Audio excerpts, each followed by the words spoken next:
Hello everyone, welcome to my channel Hajabarala blog.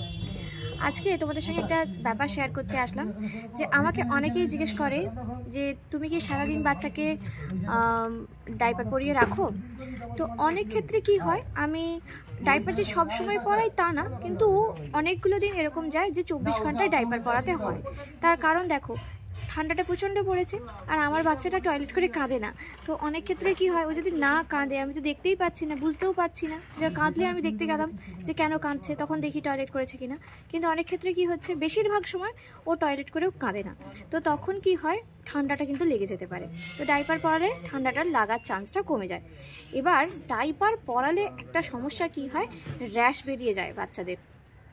তো সেইটা থেকে কি করে বাঁচবো? তো প্রথম দিকে আমি যখন প্রথমে পড়াতে শুরু করেছিলাম, দেখলাম যে সত্যিকারের র্যাশ বেরিয়ে যাচ্ছে, লাল লাল হয়ে যাচ্ছে, সেখানে ডিম ডিম হয়ে যাচ্ছে, গোটা গোটা হয়ে যাচ্ছে, সে খুব সমস্যা হচ্ছে। তো তখন আমি কি করতাম, সারাটা দিন আমি নিজেও শুতাম না, আমি সারাদিন ধরে দেখে যেতাম যে ও টয়লেট করলো কি না, আর বারবার বদলাতে থাকতাম। এবার রাত্রিবেলাটা ডাইপার পরাতেই হতো। তো এরকম করে 2-3 দিন করার পরে দেখলাম যে ওর র্যাশটা কমে যাচ্ছে। কিন্তু যখন প্রচণ্ড ঠান্ডা পড়ছে বা অনেক ক্ষেত্রে কি হয় যে সারাদিন ওর পাশে বসে থাকা সম্ভব হয় না ছেড়েও আমার অনেক কাজ আছে, এটা বলা ভুল, কারণ বাপের বাড়ি হোক শ্বশুর বাড়ি হোক আমাকে বেশি কাজ করতে হয় না। তো তবুও হয় কি যে ওরকমভাবে দেখতে পারা যাচ্ছে না, আর ঠান্ডাতে ওর ঠান্ডা লেগে যাচ্ছে। তাই জন্য আমার আমাকে একটা ক্রিম রেফার করেছিল যে এই ক্রিমটা দাও, এই ক্রিমটা দিলে দেখবে তোমার বাচ্চার র্যাশ একদম হচ্ছে না। আমি কোনো রকম ক্রিমের অ্যাড দিচ্ছি না, তবুও এই ক্রিমটা বিফোর ন্যাপি, এই ক্রিমটা আমাকে ইউজ করতে বলে আমার যা এবং আমি ক্রিমটা ইউজ করে দেখলাম সত্যিই খুব ভালো।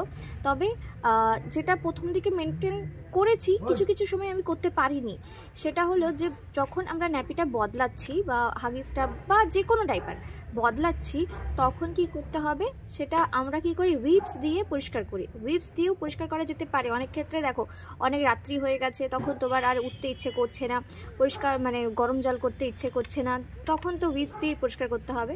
নয়তো চেষ্টা করতে পারো যে গরম জলে সুতির কাপড় দিয়ে মুছতে পারো।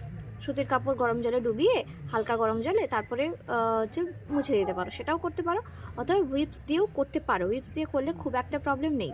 কিন্তু তারপরে যেটা করা উচিত সেটা হচ্ছে শুকনো কিছু দিয়ে ওদের ডাইপার যতটা জায়গা কভার করছে সেই ততটা জায়গাকে শুকনো করে নেওয়া উচিত। তারপরে এই ক্রিমটা লাগানো উচিত। ক্রিমটা লাগিয়ে কিছুক্ষণ ড্রাই হতে দেওয়া দরকার। তারপরে তুমি ন্যাপি বা এটা পরিয়ে দিলে, ডাইপারটা পরিয়ে দিলে কিন্তু আর কোনো র্যাশেস হবে না। আমি দেখলাম যে এরপরে আমি বেশ কয়েকটা দিন, প্রায় 4-5 দিন টানা 24 ঘন্টা পরাতেই হয়েছে ডাইপার, কিন্তু তারপরেও এই টেকনিকটা ইউজ করার পরে দেখা যাচ্ছে যে কোনো রকম র্যাশেস হচ্ছে না। এইভাবে মেনটেন করলে আপাতত দেখছি যে কোনো র্যাশেস হচ্ছে না। 4-5 দিন টানা পরিয়েছি, তারপরে একদিন একটু ডাইপার কম পরিয়েছিলাম, একটু গরম পড়তে, ঠিকঠাকভাবে। এখন তো প্রচণ্ড ঠান্ডা পড়ে গেছে, ডাইপার পরাতেই হচ্ছে। তো এইটা অনেকেই জিজ্ঞেস করে বলে আমার মনে হলো এটা অনেকের ভুল ধারণা থাকে, ডাইপার পরানো মানেই বাচ্চা খারাপ বা কিছু, এরকম কিছু না। প্রয়োজনে তো পড়াতেই হয়, তাই না? আর বিশেষ করে যেই বাচ্চাগুলো টয়লেট করে কাঁদে না, তাদের ক্ষেত্রে কিন্তু ঠান্ডা লাগার চান্স রয়ে যায়। আর তোমাদেরকে অনেক থ্যাংক ইউ আমার ভিডিও দেখার জন্য, আমার পাশে থাকার জন্য। এইভাবেই আমার পাশে থাকো, এটাই আমি চাই। চলো আজকে বাই।